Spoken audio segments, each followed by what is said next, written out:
इस्लाम में शराब हराम है, यह बात दुनिया का हर वो इंसान जानता है जो मेंटली फिट है। कई मुस्लिम कंट्रीज में तो शराब पूरी तरह से बैन है, ना ही वहां शराब बनती है और ना ही वहां शराब बिकती है। अभी पिछले साल कतर ने फीफा वर्ल्ड कप को होस्ट किया था, एक ऐसा वर्ल्ड कप जो दुनिया के सबसे बड़े टूर्नामेंट में से एक है, जिसमें मैक्सिमम टीम वेस्टर्न कंट्रीज से आती है, जहां शराब उनके कल्चर का एक हिस्सा है। बावजूद इसके कतर ने अल्कोहल को पूरी तरह से बैन कर दिया था। साल 2022 फीफा वर्ल्ड कप उसके इतिहास का ऐसा पहला टूर्नामेंट भी था जिसमें शैंपेन नहीं खोली गई। अब सवाल ये, आपने कभी सोचा आखिर इस्लाम में शराब हराम क्यों है? क्यों मुसलमानों को शराब से दूर रहने को कहा गया है? समझते हैं आज की वीडियो में। पहले समझते हैं कि इस्लाम में शराब का इतिहास क्या है। 7th सेंचुरी में जब प्रॉफिट ऑफ इस्लाम ने अपनी नबूवत के बारे में लोगों को बताया कि वो अल्लाह के नबी हैं और अल्लाह का पैगाम लोगों तक पहुंचाने के लिए उन्हें भेजा गया है, उस टाइम अरब में बहुत सी बुराइयां हुआ करती थी। लड़कियों को जिंदा जमीन में दबा दिया जाता था, औरतें बाजारों में बिका करती थी, जो लोग अमीर होते थे उनका बिहेव गरीबों के साथ जानवरों जैसा हुआ करता था। ऐसी बहुत सी बुराइयां थी जिसे करने में अरब प्राउड फील करते थे, जिसमें एक बुराई थी शराब, जिसे अरबी में खम्र कहा जाता है और इसका प्लूरल होता है खुमूर। उस टाइम अरब में शराब लोगों की जिंदगी का हिस्सा हुआ करती थी। सुबह पीने के लिए अलग शराब, रात में पीने के लिए अलग शराब, मेहमानों के लिए अलग शराब, मतलब शराब की बहुत सी कैटेगरी भी हुआ करती थी। प्रॉफिट ऑफ इस्लाम अल्लाह के पैगाम को लोगों तक पहुंचाना शुरू करते हैं और धीरे धीरे लोग इस्लाम की तरफ आते हैं, मुसलमान होने लगते हैं। लोग मुसलमान तो हो जाते हैं लेकिन शराब भी पीते, क्योंकि अब तक शराब के हराम होने की कोई बात उन्हें नहीं बताई गई थी, क्योंकि शराब उनके लिए उनकी जिंदगी का एक हिस्सा थी। लेकिन इसी बीच कुरान चैप्टर 2 वर्स 219 लोगों को बताई जाती है, जिसमें कहा गया है, ऐ नबी, ये आपसे जुए और शराब के बारे में पूछते हैं, कह दीजिए इन दोनों के अंदर बड़े गुनाह हैं। कुछ लोगों के लिए कुछ फायदे भी हैं, लेकिन बुराई फायदे से ज्यादा है। इस टाइम तक शराब को लेकर उसकी बुराई के बारे में तो बताया गया, लेकिन अभी भी शराब हराम नहीं है। जैसा भी आपको बताया, शराब अरब के लिए उनकी जिंदगी का हिस्सा थी। ऐसे में डायरेक्ट शराब को पूरी तरह से बंद कर देना सही ना होता। कुरान के चैप्टर 2 वर्स 219 को याद रखना, हम इसके बारे में आगे भी बात करेंगे और इसका कॉन्टेक्स्ट क्या है इसके बारे में भी समझेंगे। शराब को लेकर अब एक और पैगाम आता है कुरान चैप्टर 4 वर्स 43, जिसमें कहा गया है, ऐ ईमान वालों यानी मुसलमानों, अगर तुम नशे की हालत में रहो तो नमाज के लिए ना जाओ। अभी भी शराब पूरी तरह से बैन नहीं है, सिर्फ एक बैरियर है जो ये कहता है अगर नशे की हालत में हो तो नमाज के लिए ना जाओ। यानी शराब पी सकते थे, बस नशे की हालत में नमाज नहीं पढ़ सकते थे। इस पर्टिकुलर टाइम तक इस्लाम में शराब कंप्लीटली फॉरबिडन नहीं थी, बस एक नमाज ना पढ़ने वाली कंडीशन थी। अब आता है वो टाइम जब इस्लाम में शराब को कंप्लीटली हराम बताया जाता है। कुरान चैप्टर 5 वर्स 90 एंड 91, ऐ ईमान वालो यानी ऐ मुसलमानों, शराब और जुआ और बूत ये सब गंदे काम हैं, ये सब शैतान के तरीके हैं, इसलिए उनसे दूर रहें ताकि आप कामयाब हो सकें। वर्स 91 में कहा गया है, शैतान तो ये चाहता है वो शराब और जुए के जरिए तुम्हारे बीच दुश्मनी और नफरत पैदा कर दे, तुम्हें रोके अल्लाह की याद से, नमाज से, तो इसे छोड़ते हो या नहीं। ये सुनने के बाद उस टाइम के जो मुसलमान थे उन्होंने शराब पीना बंद कर दिया। यहां तक बताया जाता है कि जब लोगों ने यह सुना कि शराब हराम हो गई है तो जिसके घर में शराब थी उसने उसे फेंक दिया, जिसके हाथ में शराब थी उसने उसे वहीं रख दिया, जिसके मुंह में शराब थी उसने थूक दिया, और जो शराब पी चुका था वो उसके पेट में जा चुकी थी, उसने ये सोचकर उल्टी कर दी कि हो सकता है शराब हराम होने का हुक्म पहले आ चुका हो और मुझे बाद में पता चला हो, तब तक मैंने शराब पी ली हो। और इसी के बाद इस्लाम में शराब को हराम बता दिया गया, यानी अब कोई भी मुसलमान शराब नहीं पी सकता है। लेकिन अभी भी एक चीज थी जो पी जा रही थी।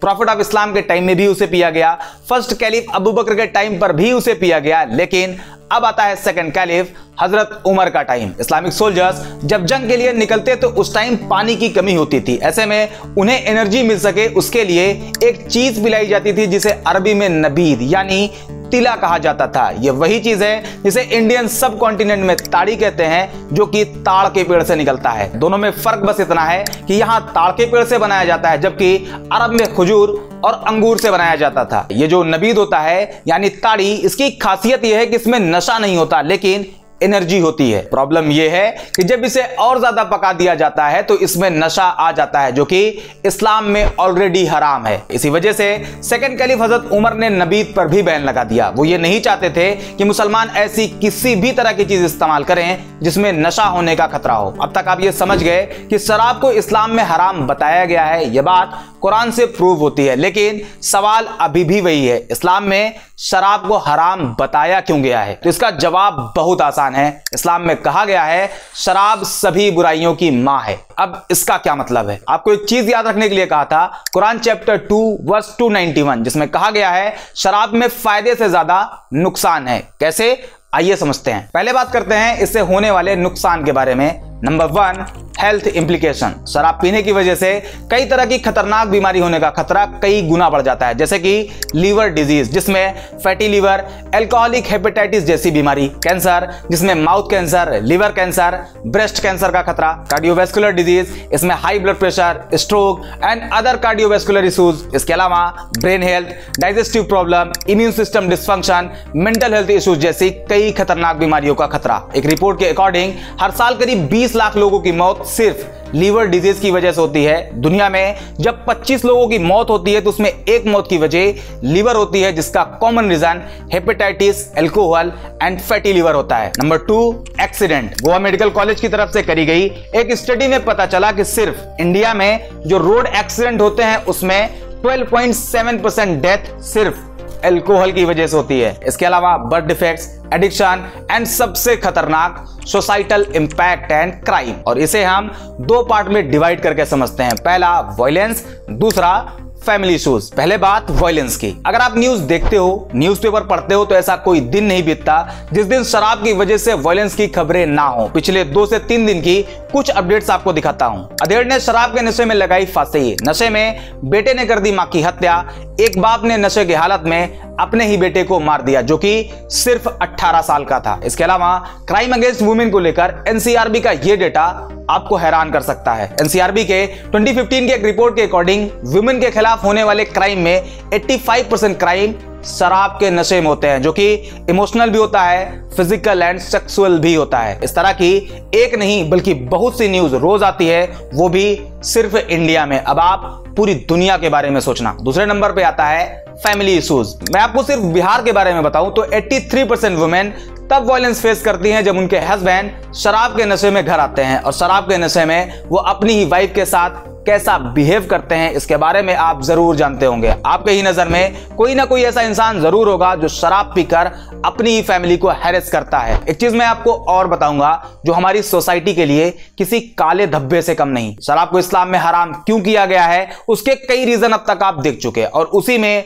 एक रीजन और है जो आपको जानना चाहिए। एक 24 साल का लड़का जो सुबह सुबह शराब पीता है, उसके फादर घर में नहीं होते, शराब के नशे में उसे कुछ समझ नहीं आता और अपनी ही मां का रेप करता है। गाजियाबाद में शराब से एडिक्ट एक नौजवान लड़का दिवाली की रात अपनी ही मां के गले पर ब्लेड रख देता है और धमकी देता है कि अगर उसने खुद को उसके आगे सरेंडर नहीं किया तो वो उसे मार देगा, एंड वो भी अपनी ही मां का रेप करता है। इस तरह के 1-2 केसेस नहीं है, अगर आप गूगल करके देखते हो तो कई हजार केस आपको मिल जाएंगे जहां शराब के नशे में लोग अपनी ही मदर, सिस्टर, यहां तक की ग्रैंड मदर को सेक्सुअली हैरेस किया हुआ है। उन्हें यह समझ नहीं आता कि वो कर क्या रहे हैं। जो वो कर रहे हैं वो बिल्कुल भी सही नहीं, लेकिन शराब उनके सोचने समझने की पावर को निल कर देती है, एक अच्छे खासे इंसान को दरिंदे जानवर में बदल देती है। ये कुछ रीजन है जो कि शराब की बुराइयों में आते हैं। कुरान के चैप्टर 2 वर्स 219 में यह भी कहा गया है कि शराब कुछ लोगों के लिए फायदेमंद है। तो इसका क्या मतलब है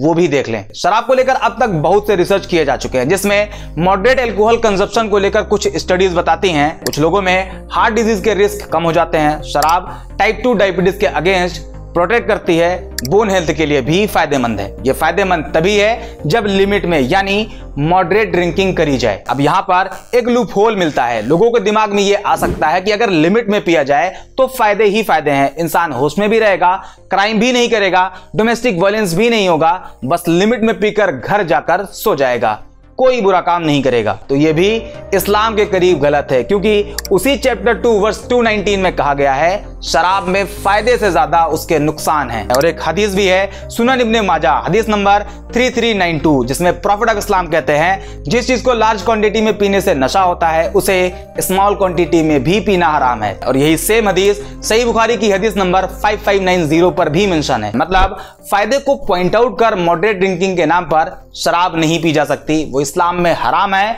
एंड कंप्लीटली हराम है। अब इसका रिजल्ट भी देख लें। जब आप क्राइम इंडेक्स बाय कंट्री देखते हो तो 144 देशों की लिस्ट में सबसे कम क्राइम जिस देश में रिपोर्ट होती है वो है कतर।